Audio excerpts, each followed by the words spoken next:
Good morning, good afternoon, good evening, everyone. I am so grateful for being here with you today. And I just take a moment to ask the spirits of light responsible for this work to inspire us through this journey.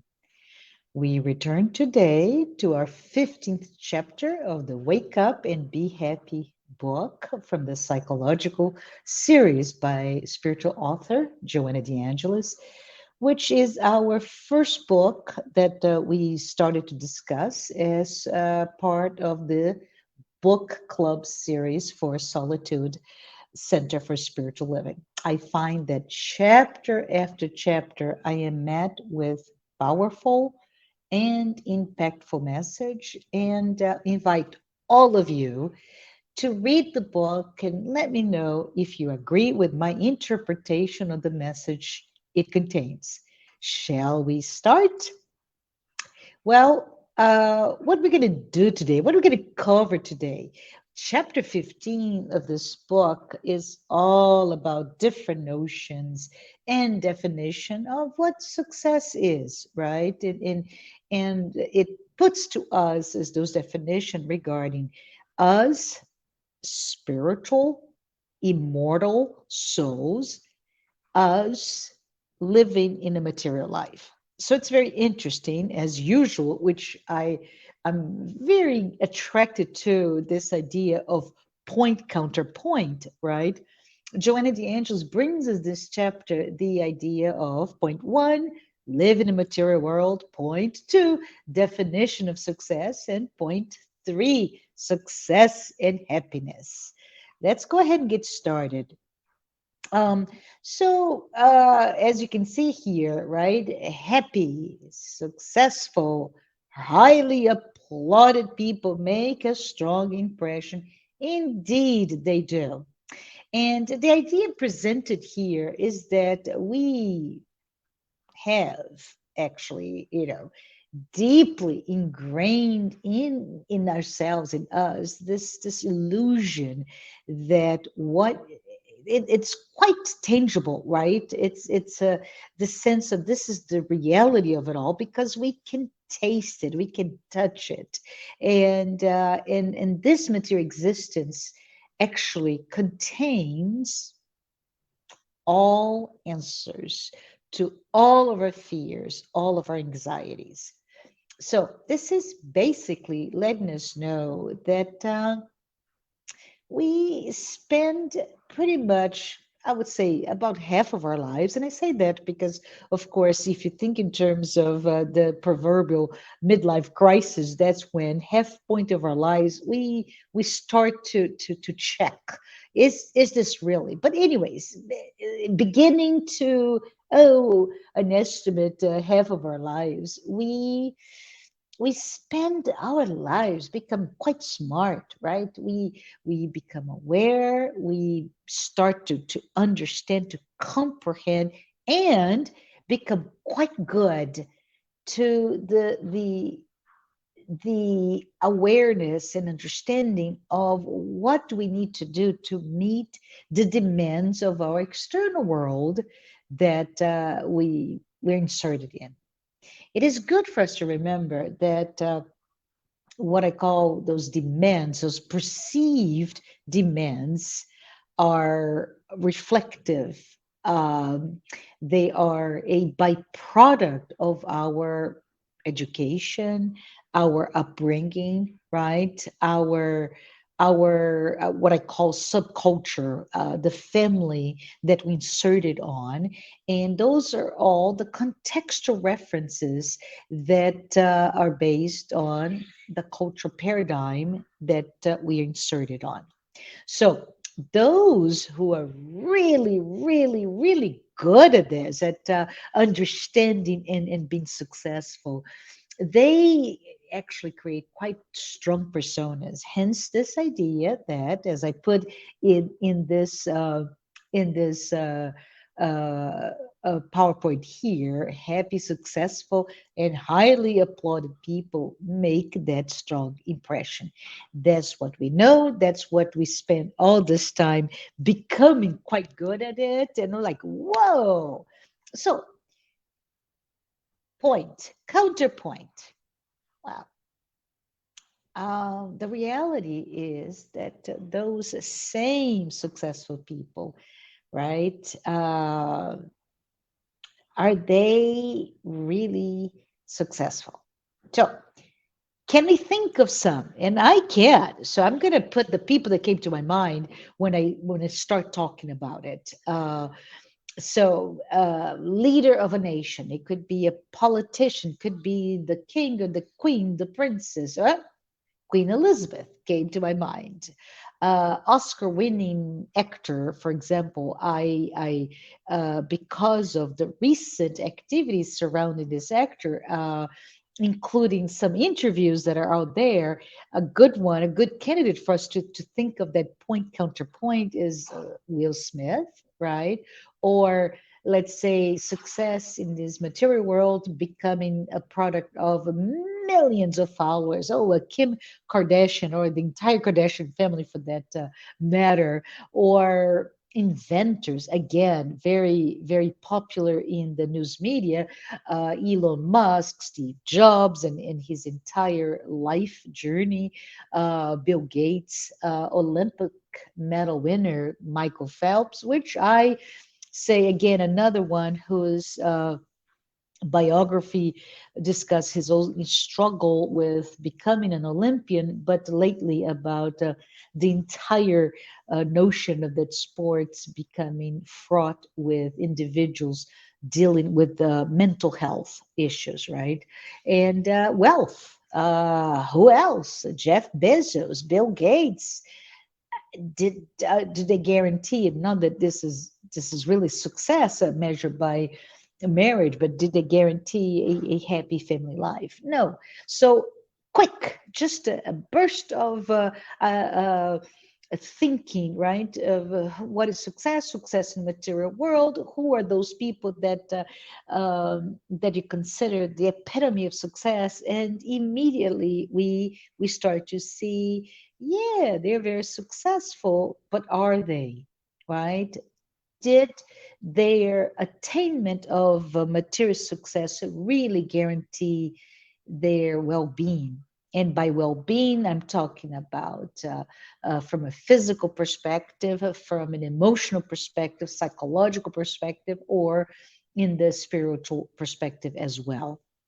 So it's interesting because you and I, we both know the answer, right? Material success does not guarantee happiness or even well-being. Yet we have strong evidence to the contrary. What am I talking about? What is Joanna de Angelis talking about? Well, she talks about that quite. I love the word she used. That vivid impression, right? Just very, very strong, very real, very tangible impression that we receive when we look at those quote unquote successful people, right? What am I talking about? What is Joanna talking about? Well, she's talking about youth, physical beauty, access to a life full of adventures. Well, I am enthralled. I am sometimes even hypnotized by all that glimmer, all that fame, all of the applaud. And I'm sure I'm not the only one. But counterpoint to that impression, right? Joanna also cautions to us that just like me and you and about another 7 billion people, right? We are recipients of those strong impressions. We also are recipients. We are in the receiving end of understanding how those impressions of other people's success can indeed provoke a strong reaction, right?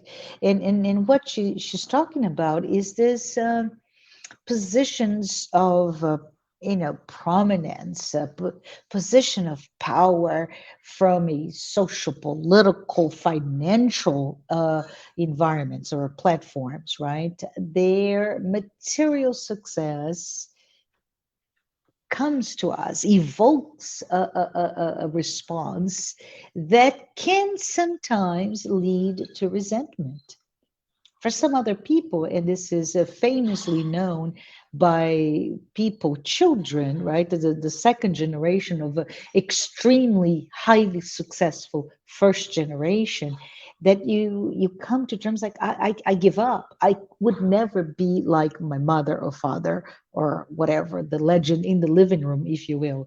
So it's important for us to see that the same vivid impressions that gives us this almost aspirational goal. Oh, I want to be an Olympian. I want to exercise. I want to be the soccer player or football player or whatever player is out there. At the same time, you're facing your own imperfection in that realm, and you may become you may give up on one end, or you become resented. Why he or she and not me? What is the differentiator between us? So uh, we we are also reminded, so this is the third point, right? That everything indeed falls into that proverbial words, this too shall pass.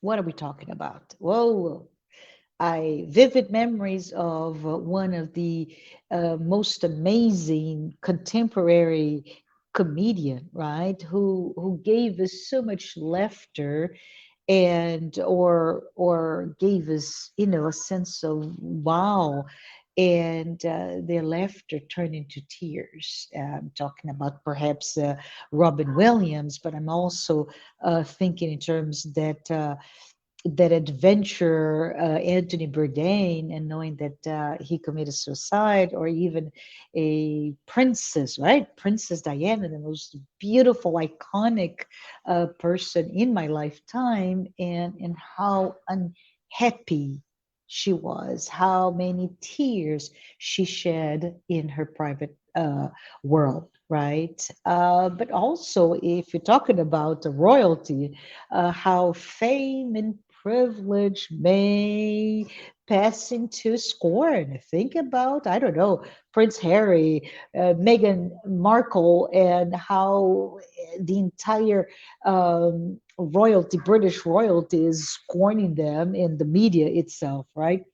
Or we can even talk about, and I don't know that I remember anybody, but when we talk about adulation, right?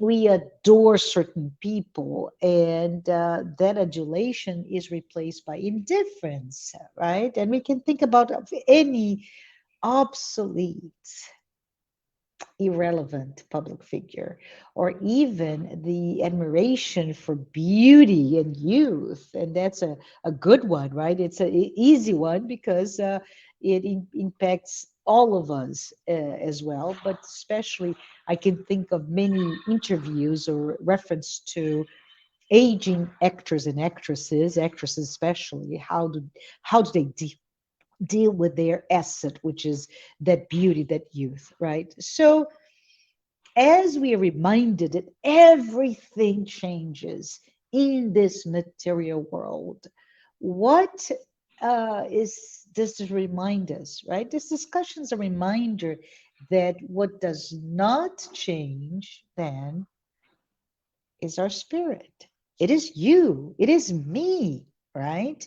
And what does not lose a value, indeed it brings additional value, is our accomplishments. And what I'm talking here, or Joanna in this case is talking here, is the accomplishment of reaching peace, reaching harmony, our our faith, our feelings of connectedness, our feelings of belonging to this vast, beautiful family, spiritual family that is ours. So Joanna tells us in this movement toward looking inside of us, in this movement toward meeting our own conscience, that will lead us to a sense of peace, a sense of balance, equilibrium. It will take us to a sense of real victory, a real applause, if you will, for our own selves. So I wanted to just go into the second half of the chapter, right, where she spends a little bit of time defining success, right?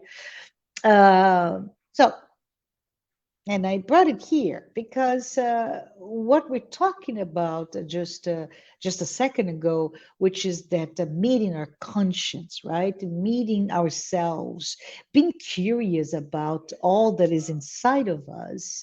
Um, this is validated by the notion that, according to Christianity, I'm talking Christianity because that's where I am based on. But according to our faith, and this is shared to the majority of religions out there, success really means victory over oneself, right?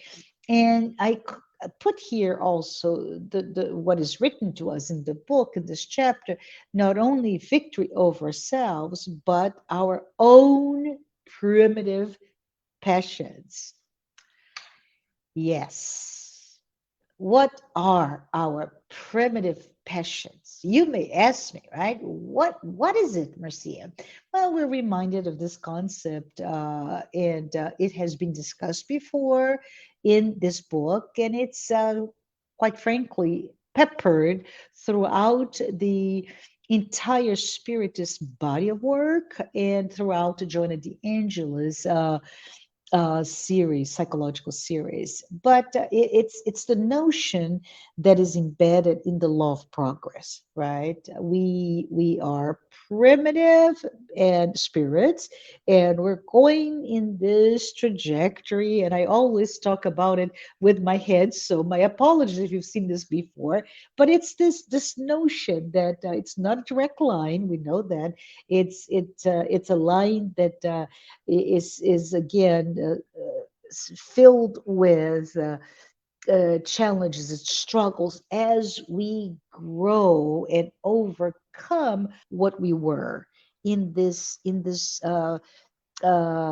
letter, if you will, as a good representation, this letter toward being that angelical being, that celestial being, that pure spirit, right? We progress always. And in this journey toward that progress, we are. It's an imperative that we are called upon to overcome our own tendencies, right?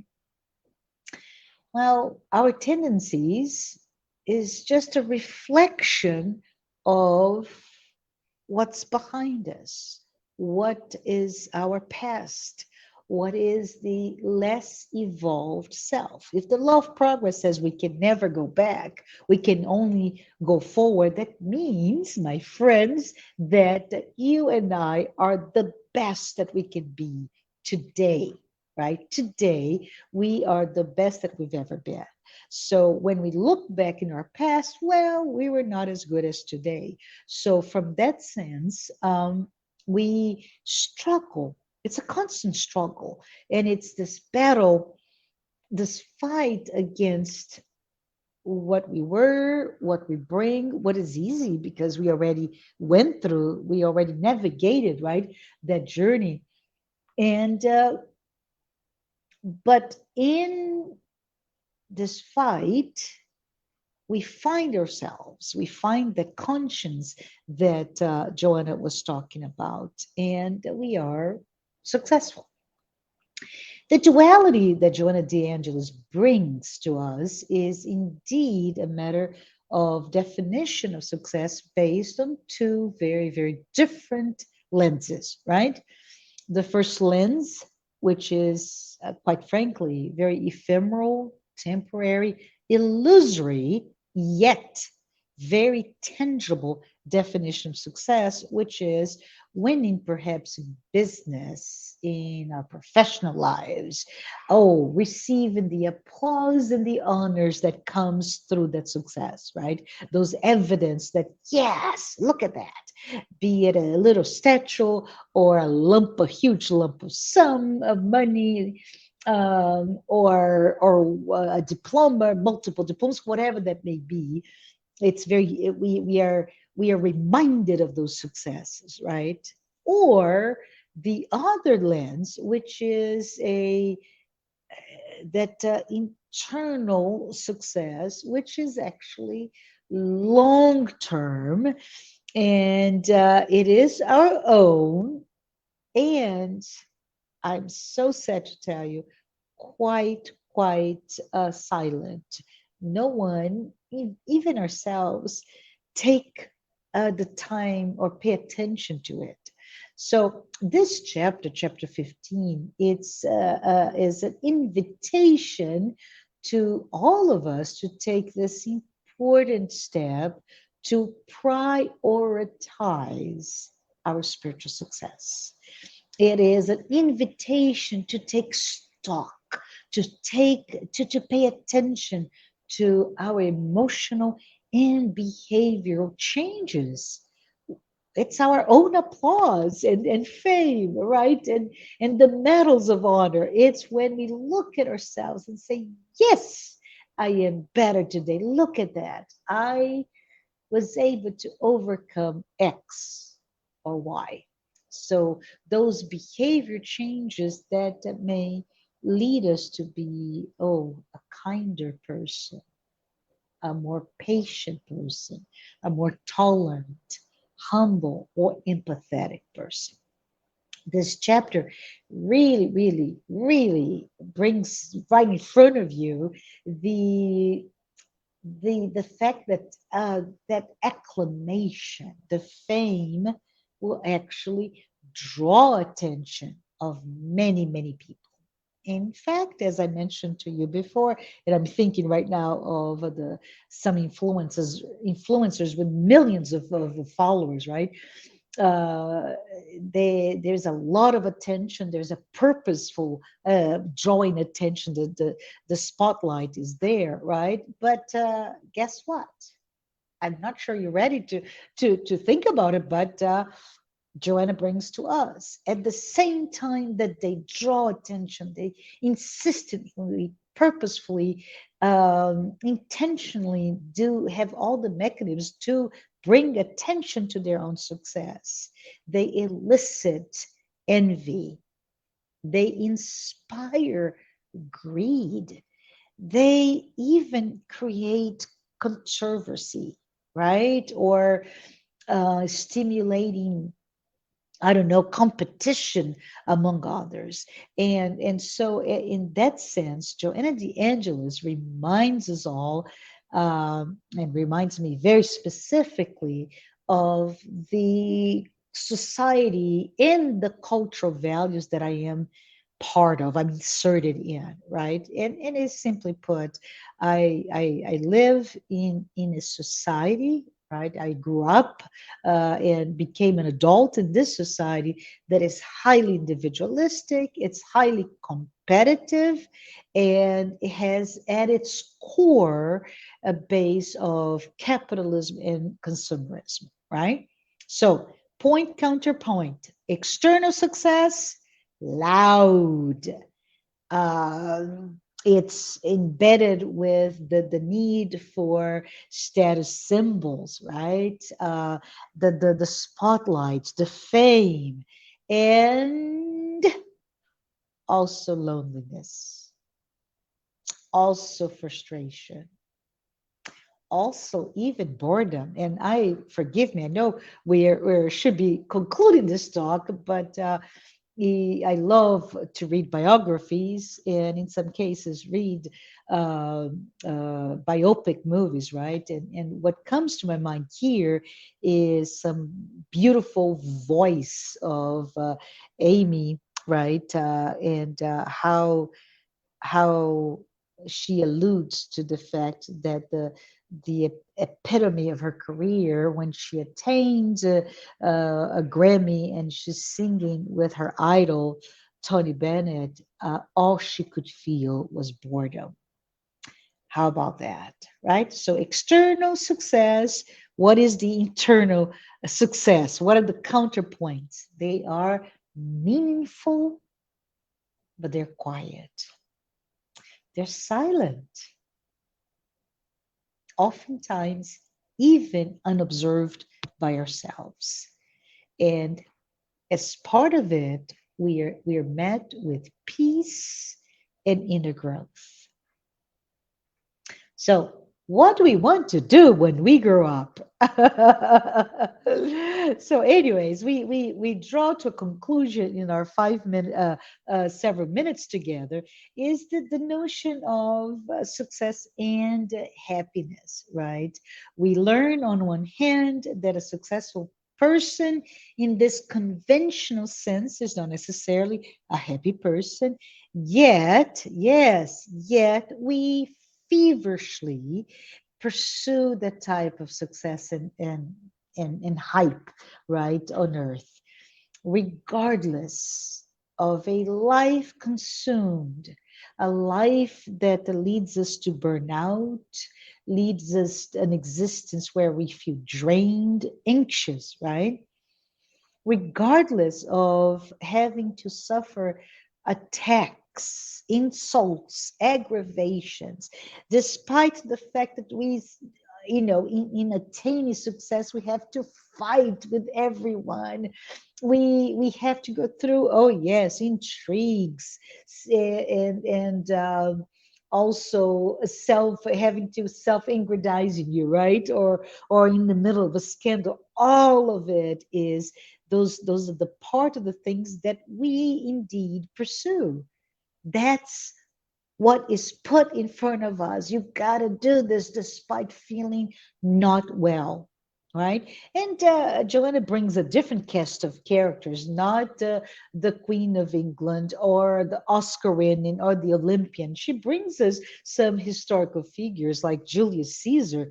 I don't know if you remember, but Julius was the conqueror of the empire, Roman Empire, and he was applauded. He had it all. Yet, yes, if you remember, he was assassinated by his own friend, right? Nero, crazy Nero. And that's what you remember. Yes, he lost his mind despite all that he was power, right? His utilization, negatively so in that case, of power.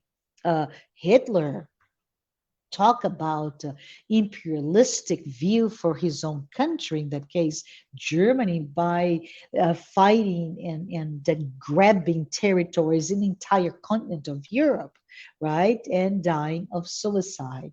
So Joanna reminds us, right, those are historical figures, yes, but think about, there are martyrs, there are saints, there are, I don't know, artists, all of those who, in their pursuit of that quiet internal struggle to become successful in their own terms, they may have endured a lot, but most of them, when we look at it, are examples of resilience and strength, spiritually speaking. So we conclude our talk today with the notion that life for us, immortal spirits, is but a school. Yes, we're here to learn. We're here to also grow, right? And growing also deals with growing pains. So in that sense, life on earth in this school should be a life of real success. Success over oneself, success that brings harmony, that brings joy instead of all that burn out and all of the notion that you cannot do this much longer, right? In the rat race. But the opposite is a joyful life, is a life that where we can truly become that selfless contributor to a happier and more balanced social group. So let us translate that to our own lives and think about how could that look like? How could my non-ephemeral success look like when I think about my family life, my professional life, my life inserted in my community? How should that indeed demonstrate kindness, love, care? So, with that, I am closing today. And next week, we're going to be talking about chapter 16, which is the struggle for the attainment of peace. So, we move from success to peace. See you next week. Thank you so very much.